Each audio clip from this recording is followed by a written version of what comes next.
আসসালামু আলাইকুম। আমি ইঞ্জিনিয়ার মুনাব্বির আহমেদ খান। আজকে 25শে মার্চ 25তম রোজার দিনে কানাডার আলবার্টা থেকে আপনাদের সামনে আসলাম। আমার দৃষ্টিতে ইফেক্টিভ কয়েকটা আপনার কানাডিয়ান ইমিগ্রেশন এবং ওয়ার্ক পারমিটের প্রসেস নিয়ে আলোচনা করার জন্য। অবশ্যই আপনাদের আগ্রহ কানাডার বিষয়ে আমাকে এই ব্যাপারে অনুপ্রাণিত করেছে এই ধরনের একটা ব্লগ বানানোর জন্য।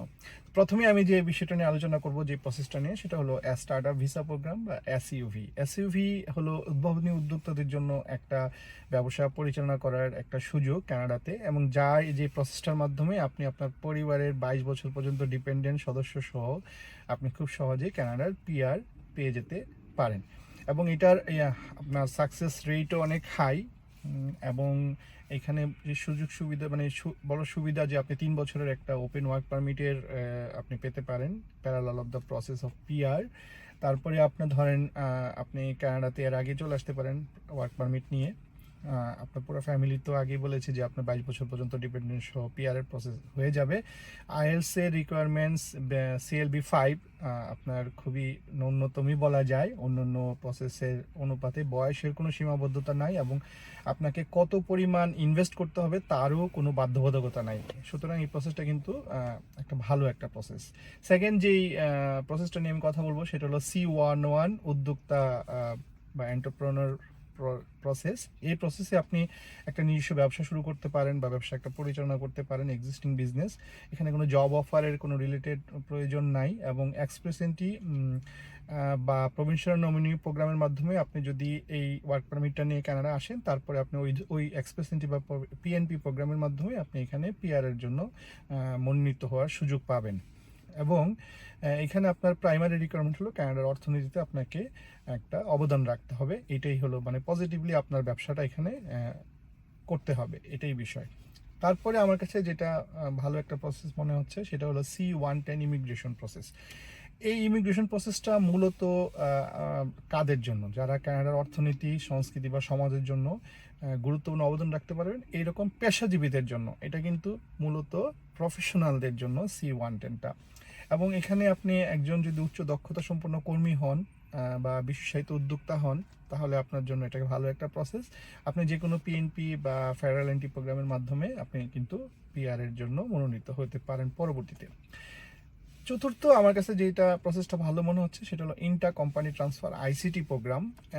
এটা আসলে আমাদের বাংলাদেশে যেহেতু মাল্টিন্যাশনাল কোম্পানি অত বেশি নাই, বা এমন কোনো কোম্পানি খুবই অল্প যাদের কানাডাতেও ব্রাঞ্চ রয়েছে, সুতরাং এটা আমাদের বাংলাদেশে যারা জব করেন তাদের জন্য এটা খুব ভালো একটা প্রসেস না হলো, কিন্তু বাঙালি ভাই যারা ধরেন সিঙ্গাপুরে বা মিডল ইস্টের দুবাইয়ে, ইউইতে বা ইউরোপের কোনো কান্ট্রিতে কাজ করেন, যাদের কানাডাতে প্রসেস, মানে তাদের ব্রাঞ্চ আছে, বিজনেস এস্টাবলিশমেন্ট আছে, তাদের জন্য কিন্তু এটা খুবই একটা ভালো একটা প্রসেস। এখানে বহুজাতিক প্রতিষ্ঠানে কর্মীদের কানাডার শাখায় থাকার স্থানান্তর হতে হবে বা স্থানান্তরের সুযোগ রয়েছে।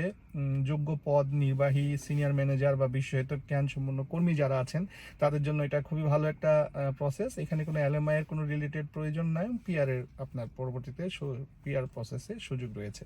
তো এইটা আপনার হয়তো আপনার যারা বাংলাদেশিদের জন্য হয়তো এখন এটা খুব লুক্রেটিভ না হলেও, বাঙালি ভাই যারা বাইরে কাজ করে তাদের জন্য কিন্তু এটা ভালো একটা প্রসেস। এবং অনেকেই কিন্তু কানাডাতে ফরেন ওয়ার্কাররা এই আপনার ইন্টার কোম্পানি ট্রান্সফার বা ICT যে প্রোগ্রাম, এর মধ্যে কানাডাতে আসে এবং পরবর্তীতে স্থায়ী হওয়ার সুযোগ পায়।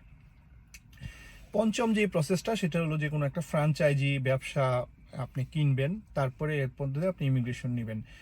আপনাকে এখানে কানাডাতে একটা ফ্র্যাঞ্চাইজিতে বিনিয়োগ করতে হবে, এবং এই বিনিয়োগের মাধ্যমে আপনি ওয়ার্ক পারমিট পাবেন বা পিআর এর সুযোগটা পেয়ে যাবেন। নতুন উদ্যোক্তাদের জন্য এটা একটা ভালো একটা প্রসেস, মানে আপনার কাছে টাকা আছে, আপনি উদ্যোগ এখানে একটা কিনে নিলেন বা শুরু করলেন, সেটা আপনার জন্য ভালো।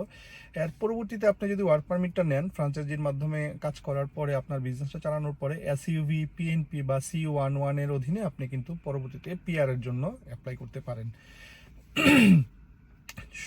ষষ্ঠ যেই প্রসেসটা আমার কাছে ভালো মনে হচ্ছে স্বনির্ভরযুক্ত পেশাজীবীদের ইমিগ্রেশন। মানে আপনি যদি একজন শিল্পী হন, ক্রীড়াবিদ হন, সাংস্কৃতিক পেশাজীবী হন, এবং কৃষকদের জন্য এটা একটা ভালো প্রসেস। এখানে আপনার মানে 2 বছরের কাজের অভিজ্ঞতা থাকলে আপনার হবে, এবং সরাসরি পিআর এর সুযোগ পাবেন। কোনো জব অফারের বা এলএমআই এর কোনো ইস্যু এখানে নাই। সপ্তম যে প্রসেসটা আমার কাছে ভালো মনে হয় সেটা হলো প্রভিন্সিয়াল নমিনি প্রোগ্রামের মাধ্যমে উদ্যোক্তা ও বিনিয়োগকারী স্ট্রিম।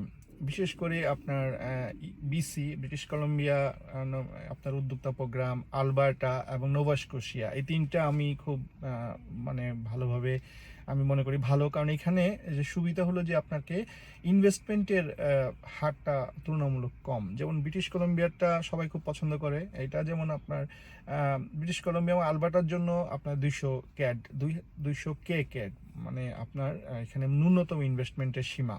তো এটার মাধ্যমে আপনি কিন্তু পরবর্তীতে এই বিনিয়োগের প্রোগ্রামের মাধ্যমে এসে নমিনি প্রোগ্রামের পিএনপি নমিনি বিনিয়োগ প্রোগ্রামের মাধ্যমে এসে আপনি কিন্তু কানাডাতে স্থায়ী হওয়ার বা পিআর পাওয়ার সুযোগ পেতে পারেন। এখন এই 7টা আমার কাছে খুব ভালো মনে হয়েছে প্রোগ্রাম। এখন আপনার কাছে আপনাদের প্রশ্ন থাকতে পারে ইকুইটি পার্সকে কেন আপনারা বেছে নেবেন। এর মূল কারণ হলো যে আমরা আপনাকে ফুললি একটা সহায়তা প্যাকেজের মাধ্যমে নিব, ব্যবসা পরিকল্পনা, আবেদন প্রক্রিয়া এবং আইনি সেট আপের জন্য। আপনার কানাডা ও বাংলাদেশে আমাদের অনুমোদিত অংশীদার রয়েছে, স্বচ্ছ পরামর্শ, কাস্টমাইজ কৌশল আমরা আপনাকে বলবো, বিভিন্ন প্রোগ্রামে বিস্তৃত অভিজ্ঞতা সম্পন্ন আমাদের এক্সপার্টাইজ রয়েছে। তো আপনারা যারাই কানাডার ব্যাপারে আগ্রহী, আমাদের ইকুইটি পার্সের সঙ্গে যোগাযোগ করবেন। আমাদের ঢাকা অফিস আপনার হলো Banani block F, road number 1, বাড়ি 120, এবং কানাডায় আমাদের অফিস হলো আলবার্টা, নর্থ ইস্ট। তো ভালো থাকবেন সবাই, আজকে এই পর্যন্তই। আসসালামু আলাইকুম।